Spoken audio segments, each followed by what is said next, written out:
Matteus 11 en ons gaan die eerste 19 verse saam lees van Matteus 11. Matteus 11.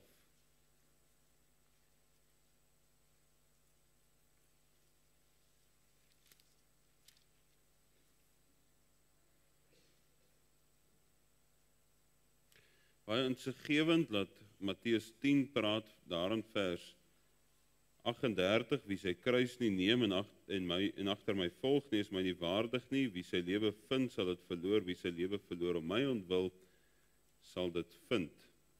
Net so agtergrond rondom hierdie gedeelte, en dan die opskrifie sê dan ook, Johannes die Doper stuur toe nou 2 van sy disippels na die Here Jesus toe.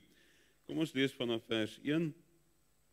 En toe Jesus klaar was met bevele aan sy 12 disippels te gee, het hy daarvandaan weggegaan om te leer en te preek in hulle stede. En Johannes het in die gevangenis gehoor van die werke van Christus en 2 van sy disippels gestuur en vir hom gesê, is u die een wat sou kom of moet ons 'n ander een verwag? En Jesus het geantwoord en vir hulle gesê, gaan vertel aan Johannes wat julle hoor en sien. Blindes sien weer en kreupeles loop, melaatses word gereinig en dowes hoor, dooies word opgewek en aan armes word die evangelie verkondig en salig is elkeen wat aan my nie aanstoot neem nie. En toe hulle vertrek, begin Jesus vir die skare aangaande Johannes te sê, wat het julle uitgegaan om in die woestyn te aanskou? 'n Riet wat deur die wind beweeg word?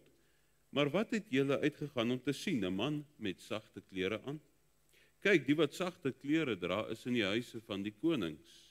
Maar wat het julle uitgegaan om te sien? 'n Profeet? Ja, ek sê vir julle ook baie meer as 'n profeet. Want dit is hy van wie daar geskrywe is, kyk, ek stuur my boodskapper voor u aangesig, wat u weg voor u uit sal regmaak. Voorwaar ek sê vir julle, onder die wat uit vroue gebore is, het daar nie een opgestaan wat groter is as Johannes die Doper nie, maar die kleinste in die koninkryk van die hemele is groter as hy. Maar van die dag van Johannes die Doper af tot nou toe word die koninkryk van die hemele bestorm, en bestormers gryp dit met geweld. Want al die profete en die wet het tot op Johannes geprofeteer. En as julle dit wil aanneem, hy is Elia wat sou kom. Wie ore het om te hoor, laat hom hoor. Maar waarmee sal ek hierdie geslag vergelyk? Dit is net soos kindertjies wat op die markte sit en na hulle maats roep en sê, ons het vir julle op die fluit gespeel en julle het nie gedans nie. Ons het vir julle 'n klaaglied gesing en julle het nie getreur nie. Want Johannes het gekom en nie geëet of gedrink nie, en hulle sê, hy het 'n duiwel. Die seun van die mens het gekom, hy eet en drink, en hulle sê, daar is 'n mens wat 'n vraat en 'n wynsuiper is, 'n vriend van tollenaars en sondaars, maar die wysheid is geregverdig deur sy kinders. Kom ons staan die manne wat kan, en dan buig ons voor die Here. Dit is tot sover waar ons lees uit die woord vir oggend.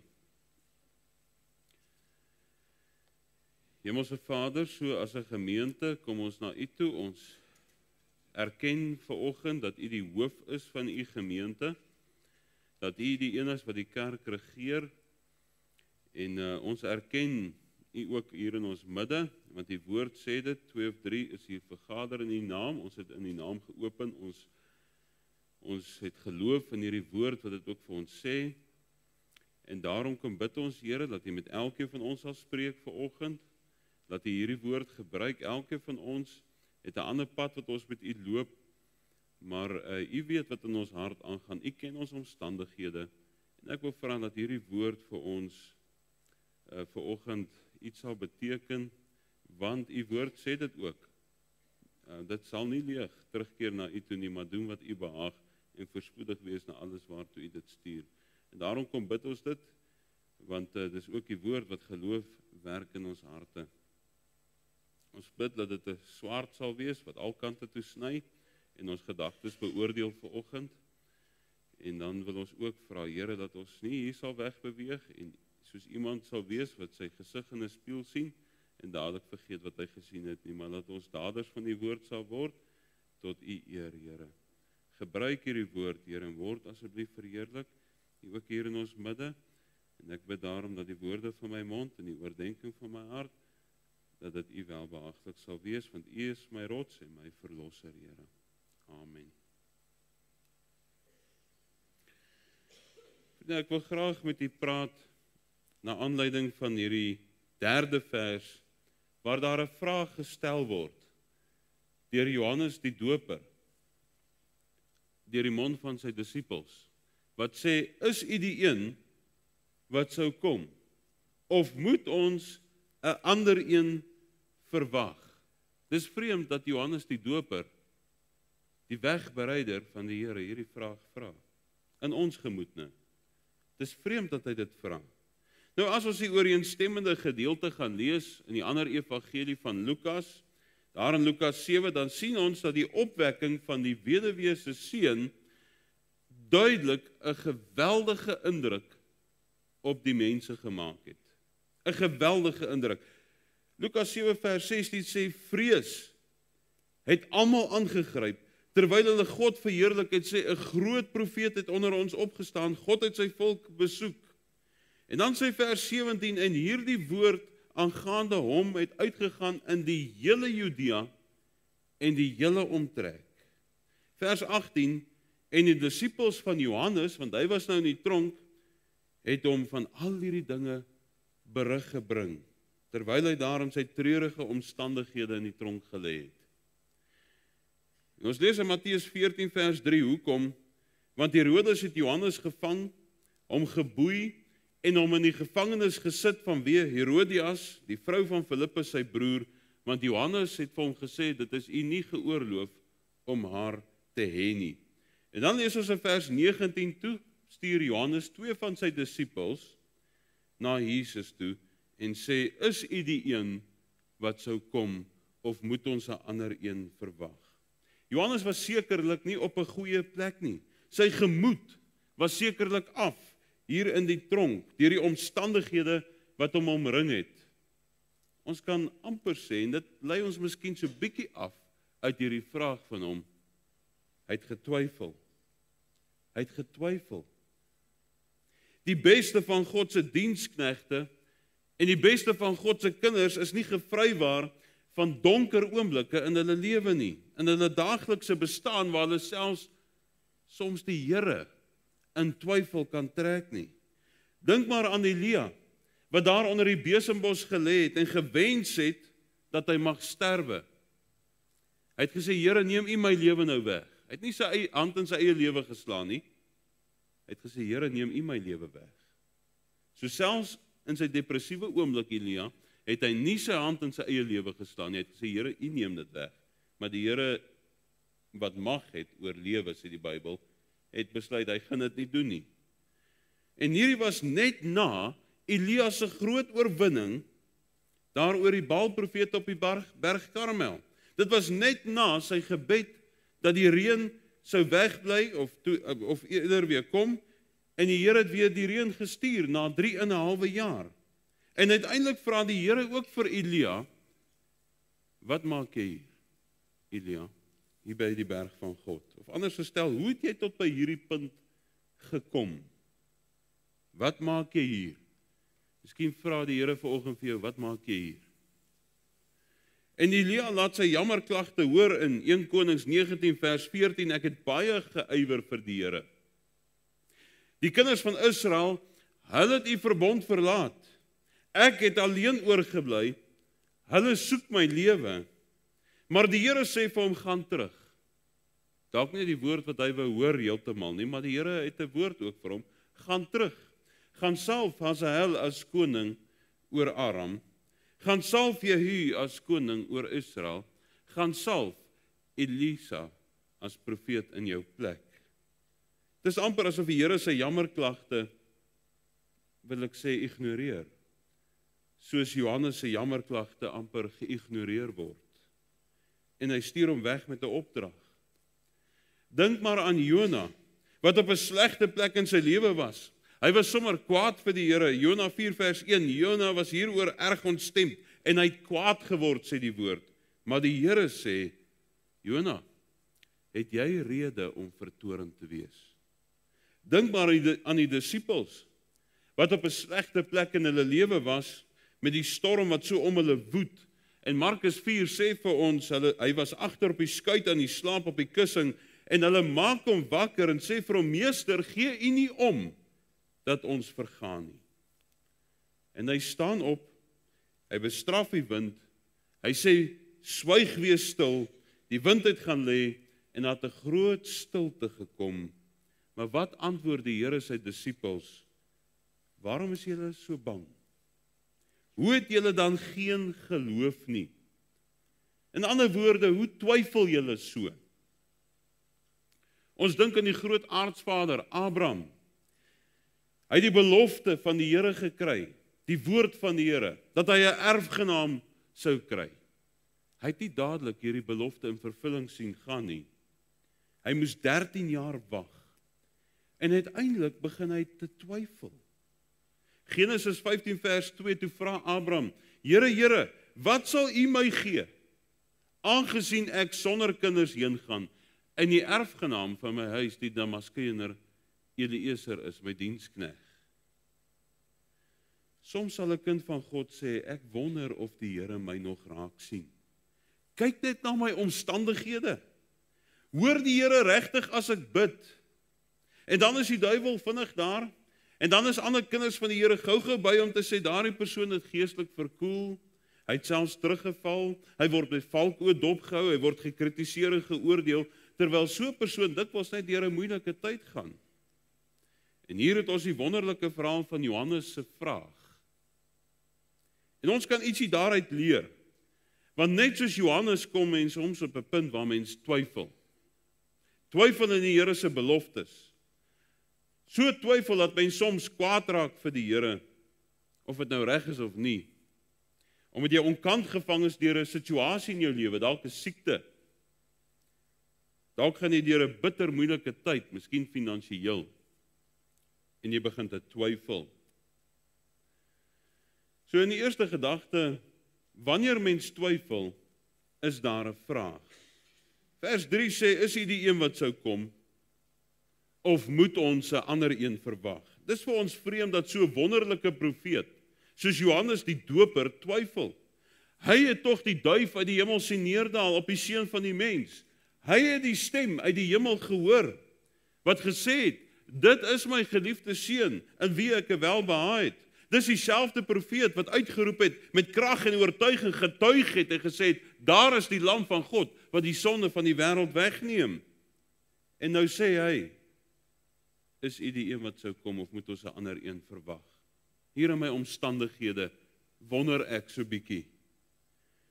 Johannes het self oor Jesus gesê, dit is hy, wat na my kom, wat voor my geword het, wie se skoenriem ek nie waardig is om vas te maak nie.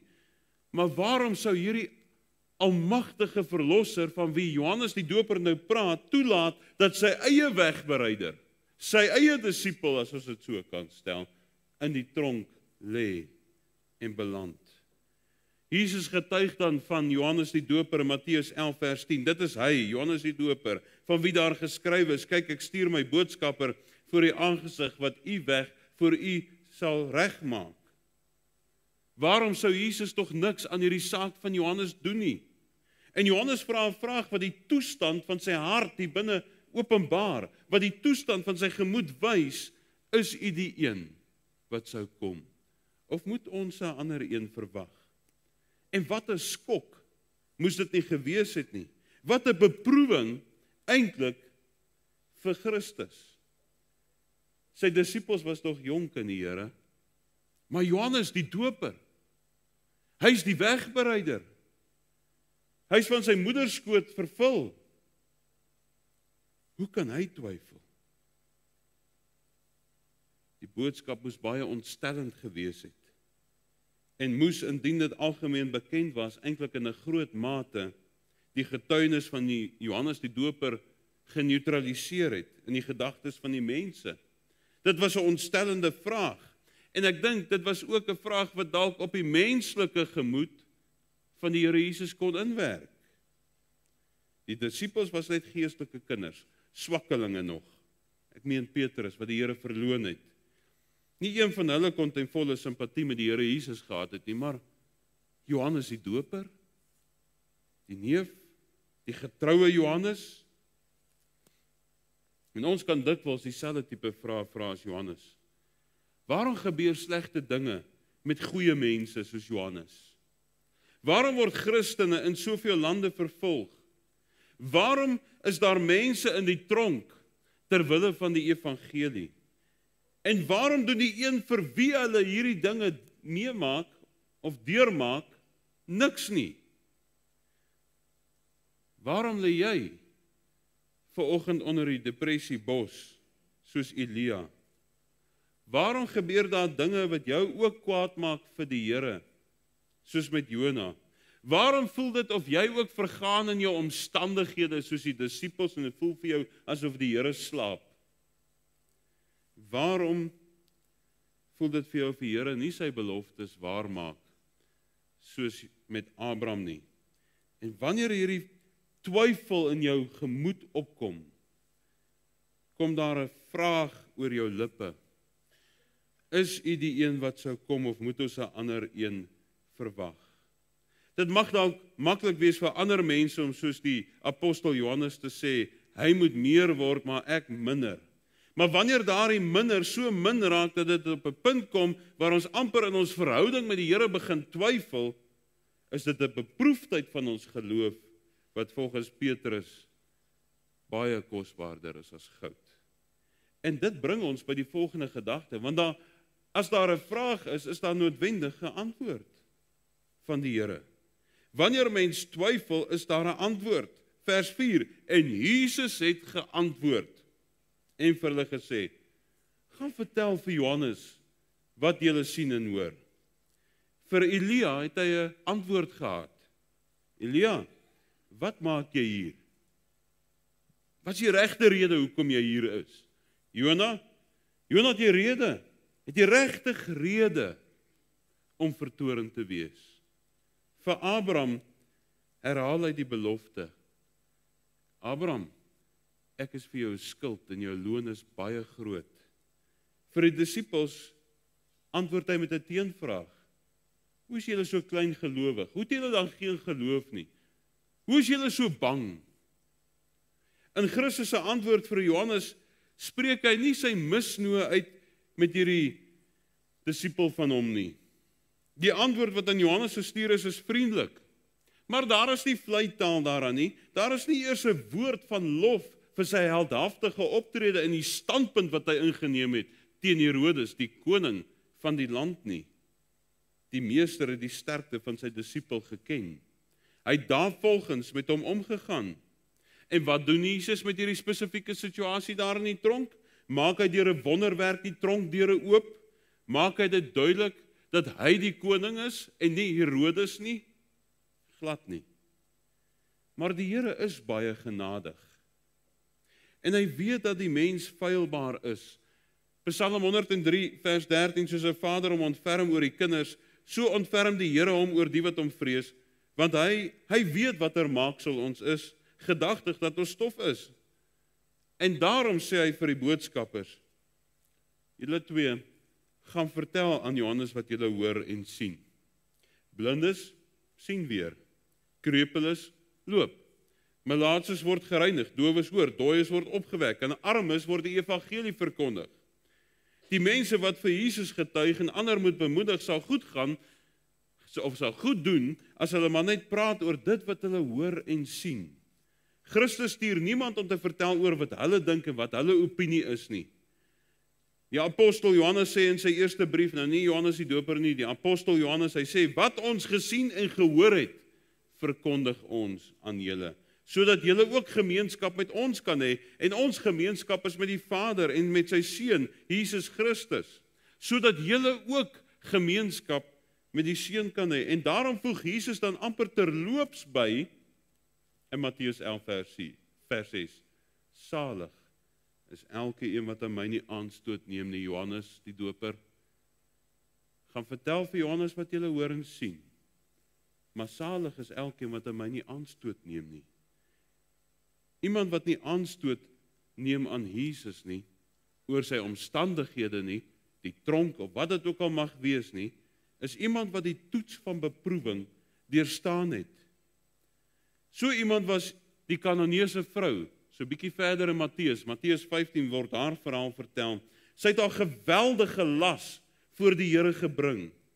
Sy het gesê in Matteus 15 vers 22, wees my barmhartig, Here, seun van Dawid, my dogter is erg van die duiwel besete.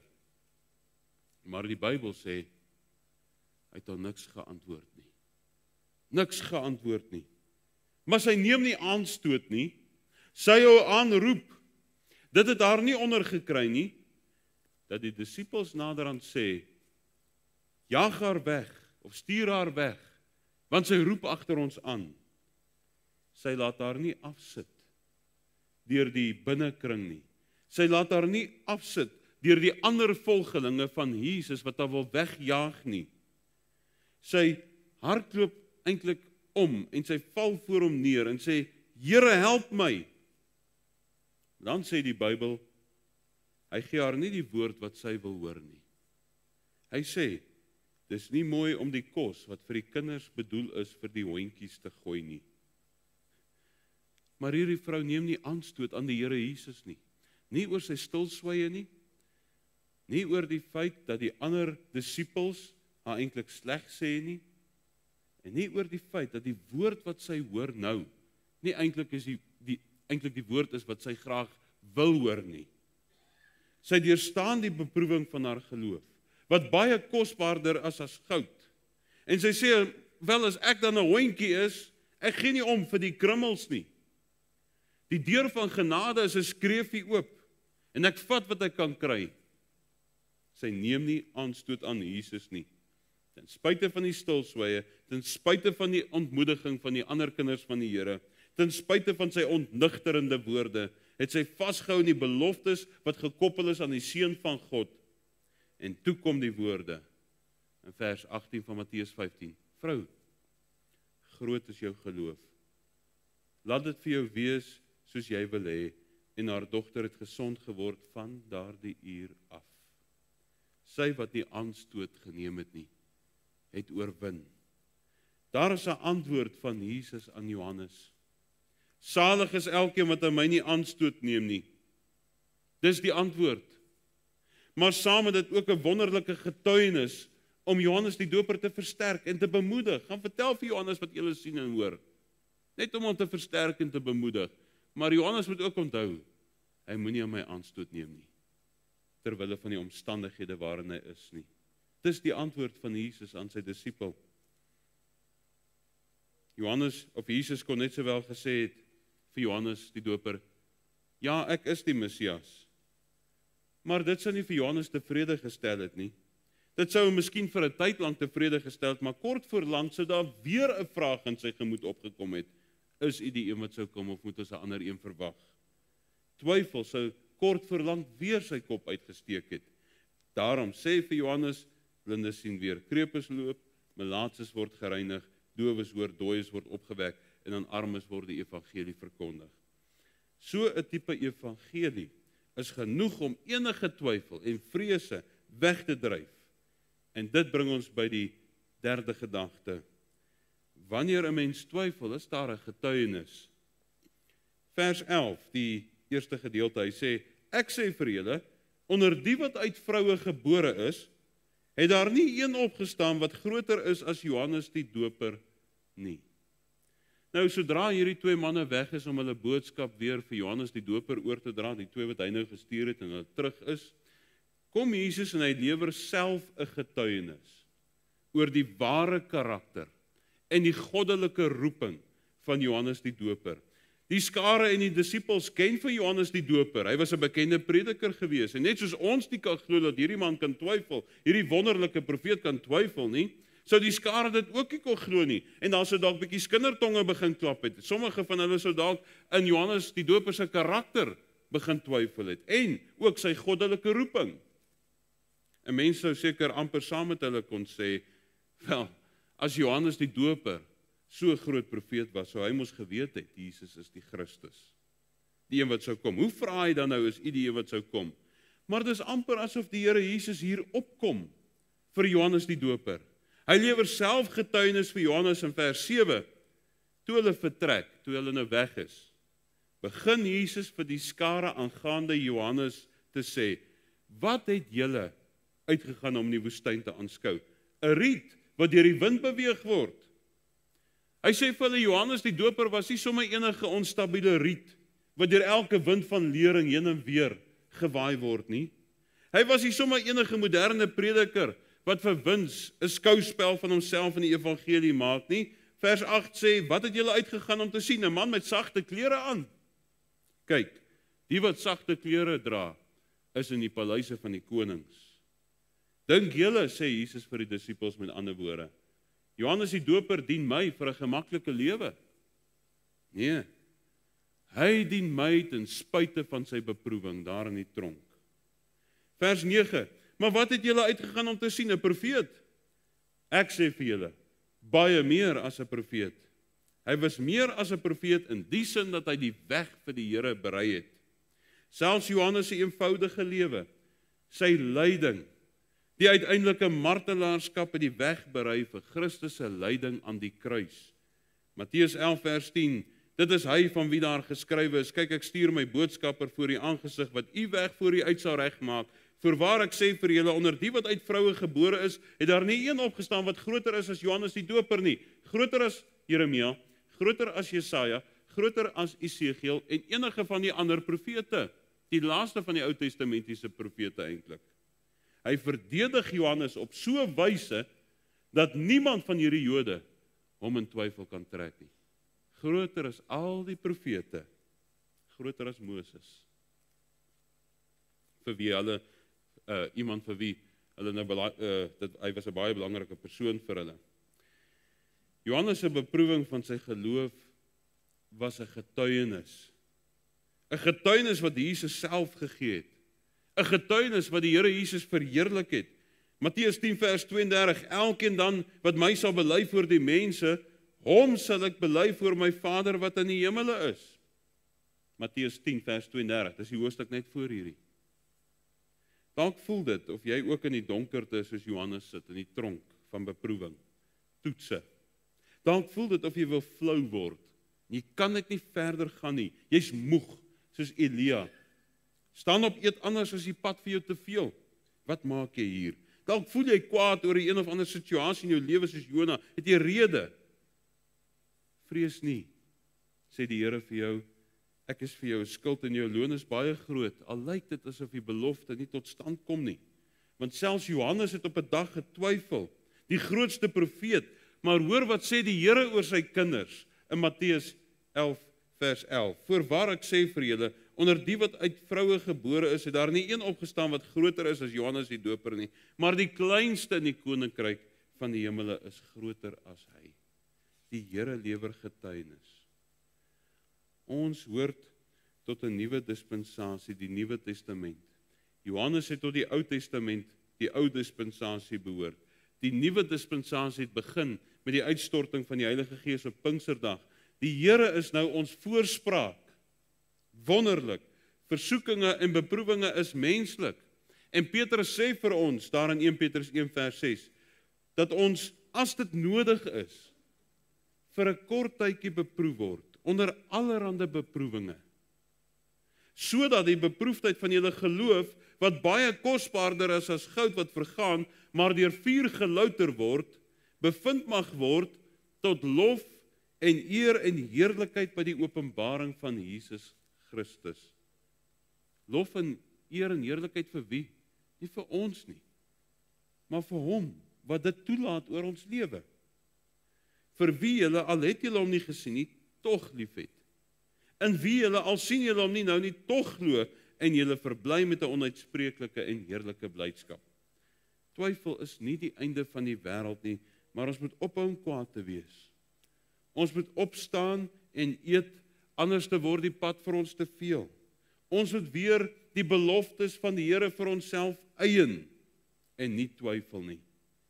En dit bring ons by die laaste gedagte, want wanneer mens twyfel, is daar ook 'n toepassing. Die Here Jesus kom hier in vers 16 en hy maak 'n toepassing. Hy sê, waarmee sal ek hierdie geslag vergelyk. Hy begin met die woordjie maar. Maar waarmee sal ek hierdie geslag vergelyk? So hierdie punt is amper 'n bietjie losstaande van die vorige 3. Want die vorige 3 praat hy so 'n bietjie meer amper oor Johannes, maar hierdie ene begin hy so 'n bietjie oor die skare te praat. Maar waarmee sal ek hierdie geslag vergelyk? Hy het nou net gesê Johannes die Doper is nie 'n riet nie. Jy het uitgegaan om iemand in sagte klere te sien. Dis nie hy nie. Praat oor Johannes. Hy sê, maar hoe's julle skare dan nou? Maar waarmee sal ek hierdie geslag vergelyk? Dit is net soos kindertjies wat op die markte sit en na hulle maats roep en sê, ons het vir julle op die fluit gespeel en julle het nie gedans nie. Ons het vir julle 'n klaaglied gesing en julle het nie getreur nie. Jesus se getuienis oor Johannes die Doper strek eintlik dieper as net die getuienis. Hy gaan verder. Uit daardie onderrigting vloei 'n dieper onderrigting om die skare te onderrig nadat hy Johannes getuienis gegee het. Hy kontrasteer eintlik die swakheid en die wispelturigheid van die skare met die sterkte en die stabiliteit van sy dienskneg. Die vraag, waarvoor het julle uitgegaan om te sien, was nie dit bedoel om die grootheid van Johannes te verlig nie, maar ook om die skare se harte te ondersoek, want Jesus is besig met lering vir die skare. Die belangrikste getuienisse van daardie tyd het eers om Johannes die Doper gegaan, daarna om Jesus self. Dit was die 2 groot predikers van daardie tyd. Die mense het eintlik nie die minste idee gehad dat dit gaan oor die koninkryk van die hemele nie. Die wonderlikheid, die grootheid van Johannes se getuienis het hulle nie verstaan nie. Nog minder die oneindige grootheid van hom van wie Johannes die Doper getuig het. Hulle het eintlik nie lekker verstaan nie. En so sou Jesus nou hierdie onbedagsame menigte bestraf en hulle onverskilligheid regstel, omdat hulle nie die ware betekenis van die destydse gebeure besef het nie, dat daar 'n lig gekom het vir die volk wat in duisternis sit nie, hulle dowe ore gehad vir die hemelse boodskap, wat eers Johannes die Doper vir hulle verkondig het, en later Jesus self vir hulle verkondig het. Hulle het hulle aandag net gefestig op dit wat onbelangrik was. Op die klere, die asketisme van Johannes die Doper, die feit dat hy eenkant was, daar in die woestyn, dat hy sprinkane geëet het, 'n kameelhare mantel gedra het. Aan die een kant konsentreer hulle net op dit, maar aan die ander kant konsentreer hulle op die ander dinge wat vir hulle aanstoot aan die Here Jesus gee, sy sosiale vriendelikheid. Hy was tussen die mense, hy was nie soos Johannes eenkant in die woestyn nie. Jesus was saam met die tollenaars en die sondaars. Hulle kla van Johannes die Doper, hulle is nie tevrede met hom nie, want hy is nie soos die tweede nie. Hulle kla van Jesus, want hy is nie soos die eerste nie. Enige verskoning vir 'n klagte. Geen oor om te hoor nie. Geen gedagte om die boodskap wat beide hierdie 2 oordra, hulle eie te maak nie. Dit te verstaan nie. So waarmee kan hy hulle vergelyk? Hy vergelyk hulle met kindertjies wat speel. Kindertjies wat op die mark sit, wat nie dink aan belangrike sake nie. Hulle is net daar om hulle self te vermaak. Selfs in hulle speletjies is hulle so onredelik as wat hulle kan wees. Baie keer is dit so by die kerk.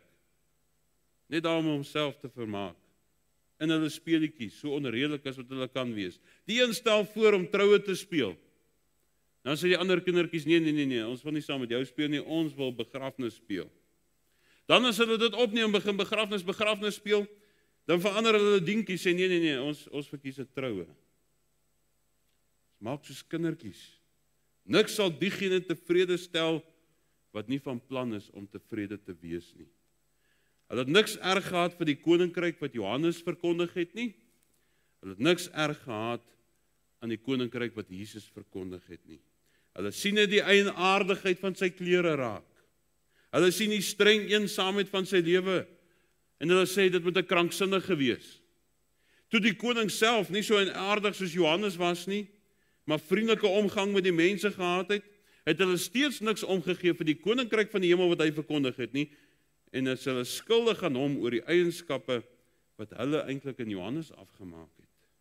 as hulle opgetree het, nie soos dwaase kinders nie, maar as wyse manne sou hulle besef het, beide hierdie twee, met hulle uiteenlopende persoonlikhede, en dit wat hulle na die tafel bring is reg, in soverre elkeen getrou is aan homself, en die boodskap wat hy bring, die pos wat hy beklee het. En so is dit baie keer in gemeentes, hulle mis die boodskap wat die dominee bring, want hulle is soos kindertjies wat met niks tevrede is nie. As die houding en die manier van die spesifieke Johannes wat vandag so staan voor hulle so is, dan verkies hulle die vorige een of die ander een, of andersom. As Jesus self voor hulle sou staan, sou hulle dikwels eerder vir Johannes die Doper verkies het. Dit was reg en gepas, dat die laaste van die ou profete streng aan een kant was, net soos die groot Elia, in wie se gees en krag hy gekom het. Dit was nie minder reg en gepas, dat die verlosser koning van die mense op nuwe maniere sou bedien, wat pas by vriendelikheid en vryheid nie. In die een geval en in die ander geval, sê die laaste vers, is die wysheid geregverdig deur die kinders. Hierdie geslag, of ander woorde, hierdie generasie word deur die wonderlike getuienis van Johannes die Doper opgeroep om te treur oor sonde, hulle te bekeer julle en glo die evangelie. Matteus 11 vers 18, Johannes het gekom, nie geëet nie of gedrink nie, en hulle sê, hy het 'n duiwel. Hierdie generasie word deur die wonderlike getuienis van Jesus Christus opgeroep tot 'n nuwe lewe van vreugde en blydskap in Christus. Bekeer julle en glo die evangelie. Seun van die mens het gekom, hy eet en drink, en hulle sê, daar is 'n mens wat 'n vraat en 'n wynsuiper is, 'n vriend van tollenaars en sondaars. Die getuienis van Jesus en die getuienis van Johannes die Doper word verwerp deur die skare. Hulle sien net die eienaardighede raak. 'n Les vir die skare van Jesus af, deur die getuienis van Johannes die Doper. Sluit af, hier het ons die wonderlike verhaal van Johannes die Doper. En ons kan ook daaruit iets leer. Want net soos Johannes, as ons nou in sy skoene plaas, kom ons ook by 'n punt, waar ons soms so bietjie in die Here twyfel. Twyfel in sy beloftes, ons is dalk bietjie kwaad vir die Here, ons is ontkant gevang deur 'n sekere situasie, dinge het nie uitgewerk soos ek dit wil hê nie, en ek is soos 'n kind wat 'n tantrum gooi, gaan deur 'n bitter moeilike tyd, volgens my, maar jy weet, as ons vergelyk met ander mense, is daar altyd iemand anderste wat swaarder as ons kry. So wanneer mens twyfel, is daar 'n vraag. Is U die een wat sou kom, of moet ek 'n ander een verwag? Die vraag by die twyfelaar is, hoekom, Here? Hoekom? Maar wanneer mens twyfel, is daar 'n antwoord, salig is elkeen wat aan my nie aanstoot neem nie. Maar saam met dit 'n wonderlike getuienis om te kan versterk en te bemoedig, gaan vertel aan Johannes die twyfelaar wat jy sien en wat jy hoor. En wanneer mens twyfel, is daar 'n getuienis. Ons het 'n voorspraak by die Vader, die Here Jesus self, wat medelee met ons swakhede het. Nie swakhede om ons toe te laat om te sondig nie, maar die menslike swakheid. En daarom sê hy, geen versoeking het julle oorgekom behalwe menslike nie, maar God is getrou wat nie sal toelaat dat julle bo julle kragte versoek word nie, maar hy sal saam met die versoeking ook die uitkoms gee, sodat julle dit sal kan verdra. 'n Getuienis, die kleinste in die koninkryk van die hemel is groter as hy, die Here is ons voorspraak. 1 Petrus 1 vers 6, as dit nodig is, word ons 'n kort tydjie bedroef onder allerhande beproewinge, sodat die beproefdheid van ons geloof, wat baie kosbaarder is as goud wat vergaan, maar deur vuur gelouter word, bevind mag word tot lof en eer en heerlikheid by die openbaring van Jesus Christus. Ons geloof wat getoets word, verheerlik die Here. Waarom lê jy vanoggend onder die depressiebos soos Elia? Waarom gebeur dinge wat jou kwaad maak soos met Jona? Waarom voel dit of jy wil vergaan soos die disippels in jou omstandighede, in die storms van die lewe? Waarom voel dit of die Here nie beloftes waarmaak wat hy 13 jaar terug al vir jou gegee het nie? En vir Elia antwoord hy, terwyl jy soos Johannes begin twyfel, wat maak jy hier vanoggend? Het jy rede om kwaad te wees? jy dan geen geloof nie? Hoekom is jy bang? En dalk het hy jou belofte vanoggend kom herhaal. Salig is elkeen wat aan my nie aanstoot neem nie. Nie aan my stilte nie, nie die ander kinders van die Here wat vleeslik is nie, nie aan die woord wat jy nie eers wou hoor vanoggend nie. Maar ek sal die krummels vat. Die deur van genade is 'n bietjie oop, ek vat. As ek dan 'n hondjie is, vat ek dan die krummels. Jy is nie vanoggend Johannes nie. Dalk is jy een van die skare. Jy is ontevrede en kleinlik en vleeslik. En jy moet die vermaaning vat wat die Here aan die skare gegee het uit hierdie getuienis van Johannes. Want daar is 'n toepassing. Waarmee sal ek hierdie skare, waarmee sal ek jou vergelyk vanoggend? Soos 'n kind wat tevrede is met niks nie. Nie tevrede met die vorige dominee nie, nie tevrede met die huidige dominee nie, nie tevrede met die bediening nie, nie tevrede met die of daai ding nie. Ons moet ophou om soos kindertjies op te tree, sê die Here, in die boodskap raak sien van wat die Here vir ons wil gee. Enige verskoning vir 'n klagte. Geen waardering en oor om die boodskap te waardeer nie, of dit nou Jesus of Johannes is. Kyk na Johannes se lewe. Kyk na sy getuienis en wees soos hy. Ag dit louter vreugde, my broeders, wanneer julle in allerlei versoekinge val, omdat julle weet dat die beproewing van julle geloof lydsaamheid bewerk, maar die lydsaamheid moet tot volle verwerkliking kom, sodat julle volmaak en sonder gebrek kan wees en in niks kort kom nie. Salig is die man wat versoeking verdra, want as hy die toets deurstaan het, sal hy die kroon van die lewe ontvang wat die Here beloof het aan die wat hom liefhet. Laat niemand as hy in versoeking kom sê ek word deur die Here versoek word nie. Want God kan deur die kwaad nie versoek word nie, en self versoek hy niemand nie, maar elkeen word versoek as hy deur sy eie begeerlikheid weggesleep en verlok word. Daar's 'n vraag dalk in jou gemoed vanoggend omdat jy twyfel, dalk is jy een van die skare vanoggend tot wie hierdie vermaaning moet kom.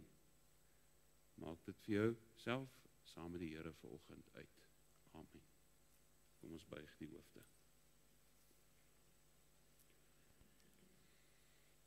Hemelse Vader, U woord is baie reguit, baie keer of altyd eintlik maar, want hy skeiding maak tussen siel en gees en gewrigte en murg. En al maak dit soms seer as dit sny, help vir ons, Here, want U sê in die woord, dat terwyl U ook die wond gemaak het, verbind U dit ook. En help vir ons, Here, dat ons hierdie woord sal neem en dit sal gaan leef daar buite, sodat hierdie gemeente ook kan groei en die koninkryk. Asseblief, Here, ons het nodig dat U dit sal doen en dit sal wees tot lof en heerlikheid van U naam as ons geloof soos goud bevind sal word. Amen. Kom ons gaan 'n lied saam sing. Dit is die ander verse van Al my twyfel bring ek Jesus. Dis vers 1 en dan die ander vers wat op die bord verskyn. Kom ons staan en sing ons dit.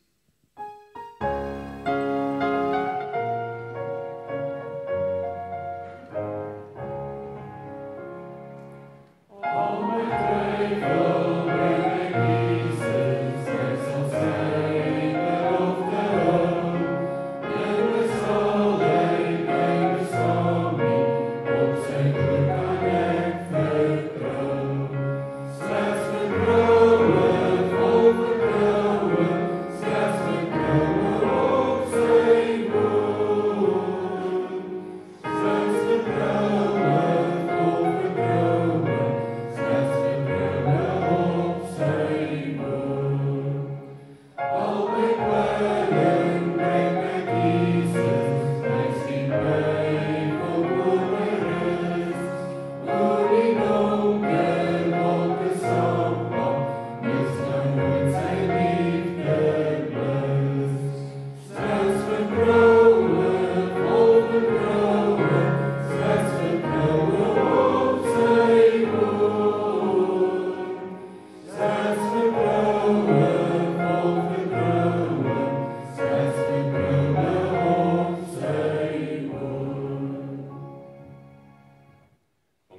van die Here en gaan in sy vrede.